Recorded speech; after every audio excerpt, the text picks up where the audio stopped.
সাধারণ একজন নৌকা চালক আল্লাহর ওলিতে পরিণত হওয়ার একটি বিস্ময়কর ঘটনা। প্রিয় দর্শক, মিশরের নদীর মধ্যে একজন ব্যক্তি নৌকা চালাতো। হঠাৎ করে একদিন তার সামনে একজন বুজুর্গ ব্যক্তি এসে বলল, হে বাসাদন, আপনি কি আমাকে এই নৌকার মাধ্যমে পার করে দেবেন? এরপর ওই মাঝি বলল যে হ্যাঁ, আমি আপনাকে পার করে দেব। এবং নৌকার মধ্যে উঠে যখন তারা নৌকা চালাতে শুরু করলো, তারপর নদীর মধ্যে বেশ কিছু ঘটনা ঘটে। যেমন প্রথমত, ওই আল্লাহর ওলি মিশরের ওই সাধারণ নৌকা চালককে বলেছিল যে তুমি কি আমার একটি কথা রাখবা? আমি তোমাকে একটি ওজর করবো, অর্থাৎ একটি কাজ দেব, সেটি কি তুমি সম্পূর্ণ করবা? এরপর সাধারণ ওই নৌকার মাঝি বলে যে হ্যাঁ, আমি সম্পূর্ণ করব। এরপর ওই ওলি বলে যে আমি অমুক সময় আগামীকাল মৃত্যুবরণ করব, তুমি অমুক সময় আমাকে দেখতে পাবা, আমি সেখানে মৃত অবস্থায় রয়েছি। কিন্তু তোমাকে করতে হবে আমার যে জিনিসপত্রগুলো রয়েছে সেগুলো একজন ব্যক্তি এসে যখন আমার অর্থাৎ কথা বলবে এবং আমার এই জিনিসগুলো চাবে, তখন তুমি তাকে দিয়ে দিবে। এখন এখানে প্রশ্ন থাকে একটি, যে ওই ব্যক্তি কিভাবেই বা বুঝবে যে কোন ব্যক্তি এই তার কাছে এসে এই জিনিসগুলো চাবে? এর উত্তরে ওই আল্লাহর ওলি বলে, আমি মৃত্যুবরণ করার পর আমার জানাজা দিবে এবং আমার সমস্ত মালামাল নিয়ে তুমি চলে যাবে।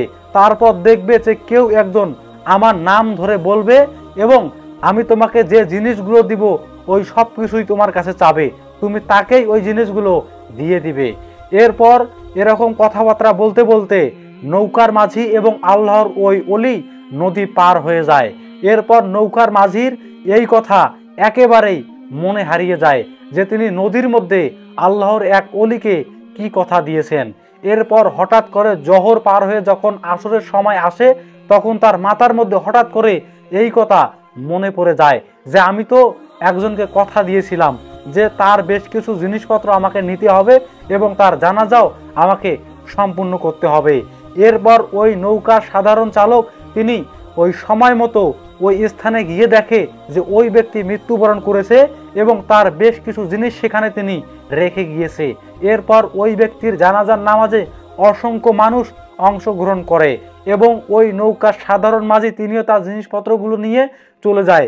এবং তার পরের দিন হঠাৎ করে তাকে একজন ব্যক্তি এসে বলে, হে অমুক মাঝি, অমুক ব্যক্তির জিনিসপত্রগুলো তুমি আমাকে দিয়ে দাও।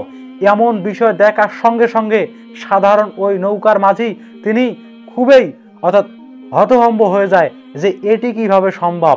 এরপর তিনি বলে যে আপনি কিভাবে জানলেন যে অমুক ব্যক্তির জিনিসপত্র আমার কাছে রয়েছে? আপনি তাকে কিভাবে চেনেন? তারপর ওই ব্যক্তি বলে, তোমার এটা না জানলেও হবে। এরকম বিস্ময়কর ঘটনা দেখে ওই নৌকার মাঝি বুঝতে পারে যে তিনি যাকে নদী পার করে দিয়েছেন তিনি কোনো সাধারণ ব্যক্তি নয়, তিনি আল্লাহ তাআলার একজন প্রিয় বান্দা হবে। এরপর তিনি এরকম কথা ভাবেন আর তিনি মনে মনে চিন্তা করেন, যদি এই জিনিসপত্রগুলো বা তার এই স্থলাভুক্তি যদি আমাকে করা হতো তার মৃত্যুর পর, তাহলে কতই না ভালো হতো। এমনটা কান্না করতে করতে তিনি ঘুমিয়ে পড়ে এবং তাকে স্বপ্নযোগে আবার বলা হয়, হে অমুক ব্যক্তি, ওই যে প্রথমে যে ব্যক্তি এসেছিল তার পরিবর্তে তোমাকে নির্বাচিত করা হয়েছে, তুমি তার অর্থাৎ স্থলভুক্ত হবে। প্রিয় দর্শক, এখানে আপনি একটা জিনিস খুব ভালোভাবেই বোঝার চেষ্টা করেন, আল্লাহ তাআলা যাকে চায় তাকেই সম্মানিত করে আর যাকে চায় তাকে সম্মানিত করে না।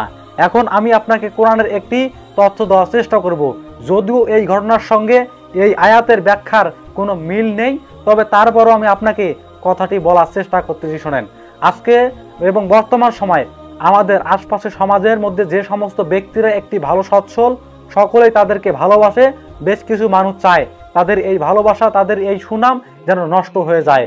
কিন্তু মহান আল্লাহ তাআলা কি বলে জানেন, যে আমি যাকে সম্মানিত করতে চাই তাকে কেউ সম্মানিত থেকে বাধাগ্রস্ত করতে পারবে না, এবং যাকে আমি অপদস্থ অপমানিত করতে চাই তাকে কেউ সম্মানিত করতে পারবে না।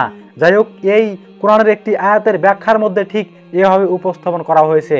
এখন প্রিয় দর্শক, আমি আপনাকে বলি, শোনেন, আপনি তো এই ঘটনাটি জানলেন, কিন্তু আপনি কি জানেন বনি ইসরায়েলের জামানায় 3 জন ভাই এবং তাদের একটি বোনের সঙ্গে ঘটে যাওয়া আর এক আল্লাহর ওলির একটি বিস্ময়কর ঘটনা? আপনি যদি সেটি না জেনে থাকেন তাহলে আপনি স্ক্রিনের মধ্যে থাকা এই ভিডিওটি ক্লিক করে দেখতে থাকুন। ইনশাআল্লাহ সেখানে আপনাদের সঙ্গে আবার আমার দেখা হবে। আর হ্যাঁ, ভিডিওটি ভালো লাগলে অবশ্যই আমাদের ভিডিওতে লাইক দিয়ে আমাদের চ্যানেলটিকে সাবস্ক্রাইব করবেন এবং এই ইসলামিক ভিডিওগুলো সর্বত্রই প্রচার করার আহ্বান থাকবে। আসসালামু আলাইকুম ওয়া রাহমাতুল্লাহি তাআলা ওয়া বারাকাতুহু।